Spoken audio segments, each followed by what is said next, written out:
Ya pemirsa, saat ini sudah bergabung dengan kami Bapak Wahyudin selaku Camat Sebatik. Selamat petang Bapak Wahyu. Selamat petang Bu Nindi, Mbak Nindi. Oke, Pak, banyak beredar kabar bahwa virus COVID-19 varian Delta saat ini sudah masuk wilayah Sebatik, Pak. Apakah itu betul, Pak? Betul sekali, selama kurang lebih 10 hari terakhir tiba-tiba terjadi lonjakan yang cukup signifikan terkait dengan kasus terkonfirmasi positif khususnya di Pulau Sebatik, Mbak Nindi. Apakah itu sudah mencakup dengan varian Delta, Pak? Varian yang baru saat ini yang dari India sudah masuk ke wilayah Sebatik? Iya, sepertinya varian baru karena cepat penyebarannya, kemudian korbannya pun sudah dalam 1 minggu ini sudah 3 orang. Walaupun bukan di wilayah Sebatik Timur, tapi di wilayah Sebatik Utara, satu pulau, itu ada korbannya 3 orang selama kurang lebih seminggu. Oke, untuk penduduk Sebatik sendiri, Pak, saat ini berjumlah berapa, Pak? Kurang lebih 40.000 jiwa. 40.000 jiwa. Sebatik, ya. Dan untuk pasien COVID-19 yang sudah terkonfirmasi ini sudah ada berapa, Pak, sejauh ini? Untuk 5 kecamatan lebih 100, Mbak. Karena wilayah kami aja sudah 68, tambah Sebatik Utara 50 lebih, tambah 3 kecamatan lain, ya sekitar 130-140 yang positif sekarang ini, yang aktif. Apakah untuk kasus kesembuhan juga baik, Pak, di Sebatik dan juga kasus meninggal? Apakah sudah ditemukan sejauh ini, Pak? Kasus meninggal sudah ada 3 orang dalam 2 minggu terakhir ini. Ada 3 orang. Baru tadi ada lagi yang meninggal untuk wilayah Sebatik Utara. Oke. Berarti kalau untuk pasien yang mengalami kesembuhan sejauh ini, berarti dari 130-an pasien yang terkonfirmasi positif, itu berarti sudah sembuh semua ya, Pak? Belum, Mbak, belum. Masih aktif sampai saat ini. Kesembuhannya saya lihat agak-agak lambat. Kadang sembuh 1, 2, tetapi justru peningkatannya yang meninggi. Ya, jadi memang perlu kita waspada terkait dengan COVID varian baru ini karena penyebarannya begitu cepat. Oke, lalu apakah tracing, testing tetap dilakukan di daerah Sebatik, Pak, untuk menekan laju COVID-19 ini, Pak? Iya, hampir tiap hari puskesmas dari kesehatan itu turun untuk men-tracking di desa, kemudian di tempat-tempat kerumunan. Nah, dari situ banyak ditemukan kasus-kasus yang positif. Berarti apakah warga dari Sebatik ini terpapar karena memang ada pendatang atau warga Sebatik yang keluar atau seperti apa, Pak? Karena kan seperti kita ketahui bahwa Sebatik ini adalah pulau terluar dari Indonesia yang sangat dekat dengan Malaysia kan, Pak? Iya. Lalu bagaimana terpaparnya, Pak, para warga di Mungkin Sebatik? pada awalnya mungkin ya ada masuk, tetapi setelah itu untuk penyebaran lokal yang cukup tinggi saya lihat. Artinya yang sempat terkonfirmasi mungkin orang dari luar, 1-2 orang, kemudian menyebarkan lagi untuk lokal di sini. Ya. Apakah kesadaran masyarakat Sebatik sendiri saat ini sudah tinggi, Pak, akan COVID-19? Karena seperti kita ketahui sebenarnya masih banyak daerah di Indonesia ini yang warganya masih kurang peduli dengan COVID-19. Ya. Selama saya melihat ada korban meninggal tiba-tiba berurutan itu 2 orang, artinya timbul semacam ketakutan sendiri kepada masyarakat yang awalnya mungkin kurang peduli pakai masker di jalan, ya setelah kita razia mereka, alhamdulillah ya mungkin sekitar 80% itu sudah memakai masker. Oke, berarti dengan adanya kematian di Pulau Sebatik ini jadi tamparan tersendiri untuk para warga untuk dapat melakukan protokol kesehatan ya, Pak, menjalankan protokol kesehatan. Ya. Seperti itu, Mbak Nindi. Oke, lalu langkah apa saja, Pak, yang dilakukan oleh Satgas COVID-19 di wilayah Sebatik untuk mengantisipasi masuknya virus varian Delta dan virus-virus varian lainnya, Pak? Pada saat terjadinya pelonjakan, kami langsung mengadakan rapat koordinasi dengan unsur Musbika, dengan pemerintahan desa. Selesai kami rapat, langsung kami turun ke lapangan untuk merazia masker dan menghimbau masyarakat untuk memperketat protokol kesehatan. Jangan berkumpul. Kemudian 2-3 hari dari kabupaten, dari Pol PP juga turun, kami dampingi untuk sama-sama kembali mengingatkan kepada masyarakat kita. Ya, kemudian beberapa hari kemudian dari Dandim turun melaksanakan vaksinasi, serbuan vaksinasi di Pulau Sebatik dengan menyasar tokoh-tokoh masyarakat kita yang ada di Sebatik. Oke, Pak. Ada kurang lebih 500 masyarakat kita yang divaksin pada hari itu, pada hari Selasa itu. Oke. Lalu bagi warga yang positif COVID-19, Pak, apakah mereka melakukan isolasi mandiri atau dirujuk ke rumah sakit terdekat, Pak? Dari 68 di wilayah kami saat ini yang terkonfirmasi positif, ada 2 yang dirujuk ke rumah sakit dan 66 orang itu isolasi mandiri, Mbak Nidi. Oke, yang dirujuk 2 orang ini yang dirujuk rumah sakit karena memang mengalami gejala yang berat atau komplikasi, Pak, atau seperti apa? Iya, dia mengalami gejala yang agak berat. Kalau gejala ringan dianjurkan untuk isolasi mandiri. Tapi tetap saya minta pemerintah desa sampai ke RT untuk mengawasi. Jangan sampai nanti setelah di isolasi mandiri mereka juga merasa tidak apa-apa sehingga turut menyebarkan. Artinya dia kalau tidak diawasi, dia tidak menganggap dirinya sakit, dia keluar juga ke mana, ke masjid atau seperti apa, itu yang perlu kita awasi. Oke, Pak. Lalu untuk pasien-pasien positif COVID-19, Pak, di Pulau Sebatik ini menyasarnya kepada anak-anak, wanita, remaja, atau seperti apa, Pak? Untuk di wilayah kami ada siswa-siswi pesantren yang sempat begitu terjadi pelonjakan, hari itu juga ada 14 orang, kemudian beberapa hari kemudian ya sudah menyebar ke masyarakat yang lainnya. Tetapi awalnya itu kalau untuk wilayah kami itu tiba-tiba melonjak 14 orang itu semua dari klaster siswa-siswi di pesantren. Walaupun mereka itu kebanyakan orang tanpa gejala, istilahnya OTG.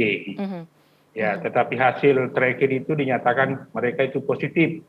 Sehingga semua kita isolasi mandiri pada saat itu. Apakah dengan banyaknya pasien positif COVID-19 yang terkena di pesantren, Pak, pesantren tersebut ditutup sementara atau masih tetap berjalan seperti biasa, Pak? Kita tutup sementara, Mbak Nindi. Jadi untuk sementara ini tidak ada aktivitas. Kemudian yang sehat dipulangkan ke rumahnya, yang terkonfirmasi kita lakukan isolasi mandiri. Ada 2 atau 3 rumah yang ditempati untuk isolasi mandiri. Dan kami dari pemerintah desa, kemudian kecamatan itu memberikan bantuan kepada mereka. Ya, untuk sembakonya selama dia di karantina seperti itu. Oke, lalu dengan tingkat keterisian tempat tidur di rumah sakit di wilayah Sebatik, Pak, apakah masih cukup untuk menampung para pasien positif COVID-19, Pak? Ya, kalau untuk wilayah Sebatik masih cukup, begitu juga untuk wilayah Nunukan, karena yang gejala berat begitu langsung kita bawa ke Nunukan, ke rumah sakit Nunukan. Ya, karena di Sebatik itu statusnya rumah sakit Pratama. Oke. Lalu Pak, sejauh ini pemerintah desa, kecamatan dan juga Kabupaten Nunukan, apakah sudah berkoordinasi dengan pemerintah Malaysia, Pak? Sampai saat ini pemerintah Malaysia itu masih melaksanakan namanya lockdown. Jadi para PMI kita itu susah keluar, kemudian warga di Sebatik juga sudah sebulan lebih mereka itu tutup Malaysia itu.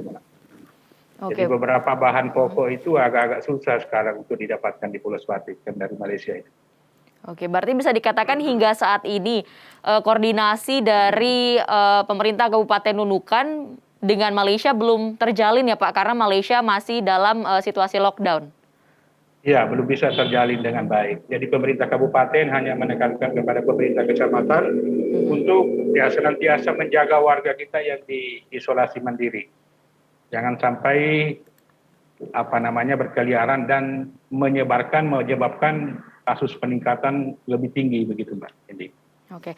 Lalu seperti kita ketahui kan Pak, bahwa di Pulau Sebatik milik Malaysia itu penduduk dari Sebatik Indonesia ini ada yang bekerja di perusahaan kelapa sawit ya Pak yang di Malaysia. Apakah hingga saat ini masih terus berjalan atau mereka karena melakukan lockdown di Malaysia sehingga para petani yang di Indonesia ini tidak boleh melintasi perbatasan negara tersebut Pak?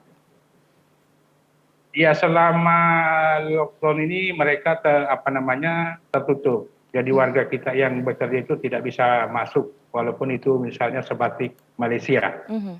Ya, agak susah masuk sekarang selama mereka lockdown. Sudah kurang lebih 1 bulan. Oke. Baik, Pak Wahyu, kita akan jeda sebentar, Pak. Pemirsa, Dialog Nusantara Petang akan segera kembali.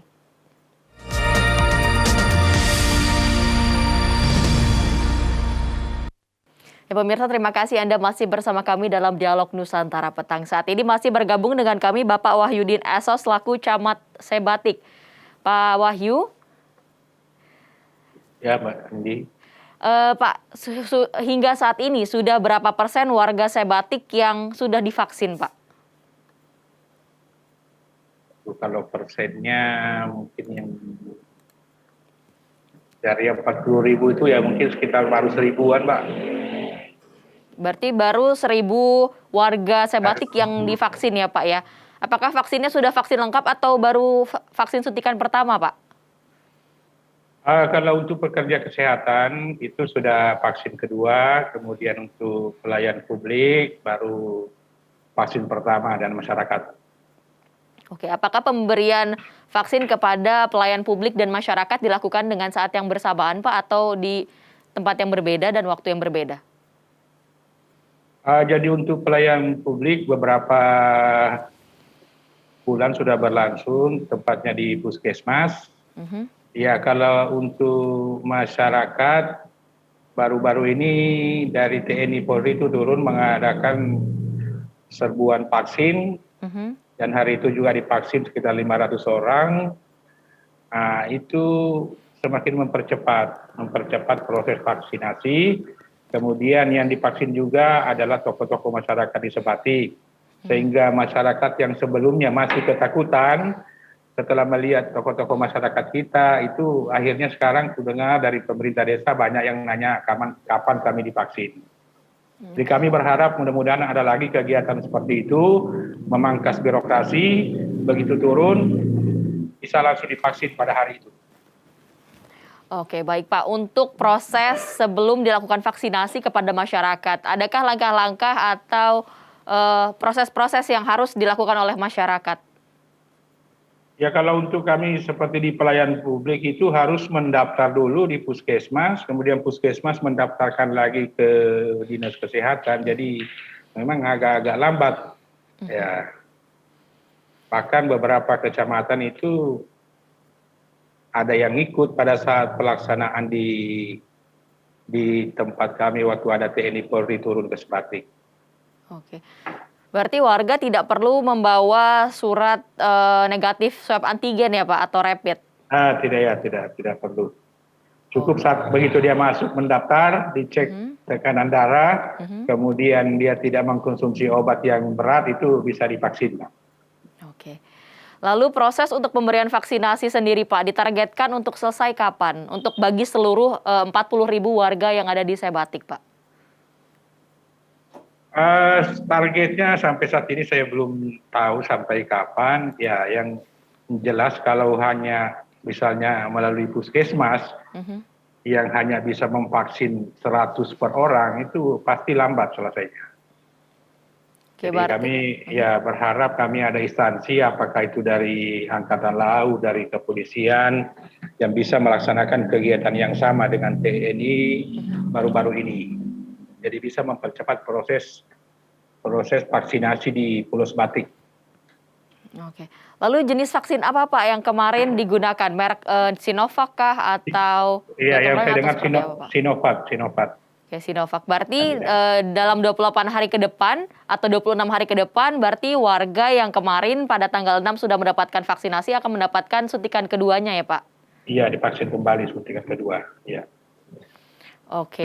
Lalu untuk dosis vaksin sendiri Pak yang sudah disiapkan di Puskesmas Sebatik, ada berapa banyak Pak sejauh ini? Apakah bisa menampung untuk seluruh 40.000 warga Sebatik? Belum bisa Mbak, belum bisa.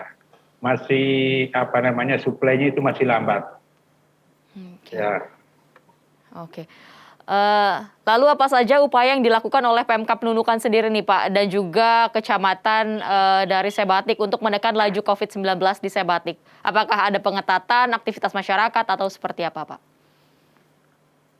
Ya, pemerintah Kabupaten Nunukan melalui Ketua Satgas Covid di Bupati Nunukan itu dalam beberapa minggu terakhir ini berapa kali mengeluarkan surat edaran untuk memperketat pembatasan kegiatan masyarakat, kemudian memperketat jalan masuk untuk di Pulau Sebatik, dan kita di pemerintah kecamatan, pemerintah desa, hampir setiap hari sampai malam itu mengadakan razia masker. Oke. Kita mengingatkan kepada masyarakat bahwa patuhi protokol kesehatan, apa yang terjadi saat ini berbeda dengan ketika awal COVID. Ya, sekarang apa namanya, peningkatan kasusnya sangat cepat. Oke. Lalu himbauan terakhir Pak, himbauan Anda bagi masyarakat yang berada di perbatasan, bukan hanya untuk di Sebatik, namun di beberapa perbatasan yang di Indonesia dalam menghadapi penyebaran kasus COVID-19. Kami menghimbau kepada semua warga di Pulau Sebatik untuk ya tetap menjaga kesehatan melalui pengetatan atau disiplin protokol kesehatan. Kemudian kami juga berterima kasih kepada sumbangsi tokoh masyarakat kita yang ada di Sebatik, yang senantiasa selama ini membantu pihak pemerintah, ya termasuk bantuan oksigen, kemudian pakan obat, masker itu, dan bahkan ya ada pengusaha yang membantu kami posko kecamatan ini secara gratis untuk kami tempati. Ya mudah-mudahan artinya dengan kepedulian mereka, kita selaku pemerintah itu berterima kasih dan kita selalu mengingatkan kepada masyarakat kita bahwa tolong yang dinyatakan positif itu jangan main-main. Walaupun tanpa gejala, tetapi tetap harus kita perketat untuk isolasi mandiri mereka. Dan kalau memang membutuhkan bantuan, sampaikan kepada kami selaku pihak kecamatan, ya pemerintah desa yang punya dana untuk menangani masalah COVID ini, nanti kami sampaikan ke pemerintah desa untuk membantu warga yang terpapar COVID-19 ini, Pak Indi. Gitu.